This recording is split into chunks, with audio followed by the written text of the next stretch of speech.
আল্লাহ পাক রব্বুল আলামিন ইরশাদ করেন, বাল তুসিরুনাল হায়াতাদ দুনিয়া, তোমরা দুনিয়ার হায়াতকে প্রাধান্য দাও, সমস্ত বিষয়ের আগে দুনিয়ার হায়াতকে তোমরা অগ্রাধিকার দাও। অথচ ওয়াল আখিরাতু খায়রুন ওয়া আবকা,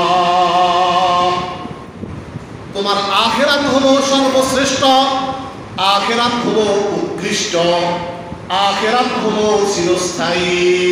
সুবহানাল্লাহ। এই দুনিয়ার মাঝে তুমি শান্তি খুঁজো, এই দুনিয়ার মাঝে তুমি আরাম খুঁজো, আরামের পরে অশান্তি, শান্তির পরে অশান্তি, সুখের পরে দুঃখ, দুঃখের পরে সুখ।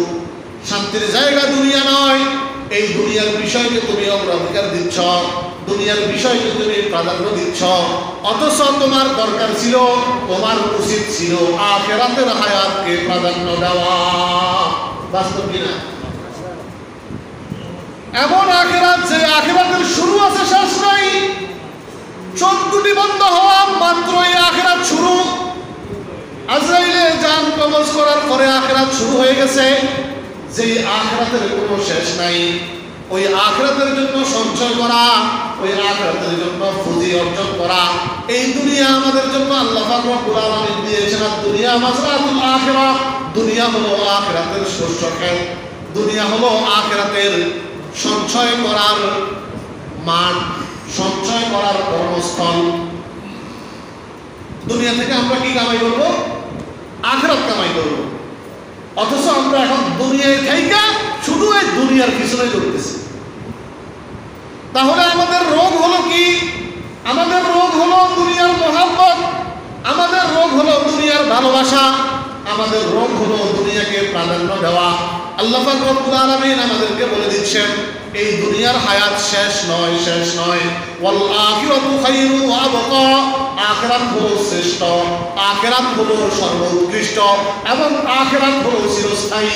ওই চিরস্থায়ী আখিরাতের জন্য তুমি সঞ্চয় করো। আমরা অনেক সময় দুনিয়ার পিছনে দৌড়তে দৌড়তে নিজেদের জন্য যে একটু আরাম খুঁজবো, নিজেদের জন্য যে একটু শান্তি খুঁজবো, ওইটাও আমাদের নসিব হয় না। ছেলে সন্তানের শান্তির জন্য, বউয়ের শান্তির জন্য, পিতামাতার শান্তির জন্য নিজে দুনিয়াতে যে একটু শান্তি পাবো, ওইটাও শেষ। দুনিয়ার শান্তিও শেষ, পরকালের শান্তিও শেষ। নিজেদের ছেলে মেয়ের জন্য কি করি আমরা? চুরি করি, চুরি করি। নিজের ছেলে মেয়ের জন্য ডাকাতি করি, নিজের ছেলে মেয়ের জন্য ঘুষ খাই, নিজের ছেলে মেয়ের জন্য আমি সুদ খাই, নিজের ছেলে মেয়ের জন্য অন্যের হক নষ্ট করি, নিজের ছেলে মেয়ের জন্য অন্যের মাথায় আঘাত করি, নিজের ছেলে মেয়ের জন্য অন্যের ফেড়ে আমি ছুরি ঢুকাই, নিজের ছেলে মেয়ের জন্য অন্য মানুষকে আমি জুলুম অত্যাচার কইরা তাকে ধ্বংস কইরা দিই, নিজের ছেলে মেয়ের জন্য মানুষকে আমি পুড়িয়ে মারি। বলেন তো, এই ছেলে মেয়ে কি আমার সব কিছু? কয়দিনের জন্য এই ছেলে মেয়ে?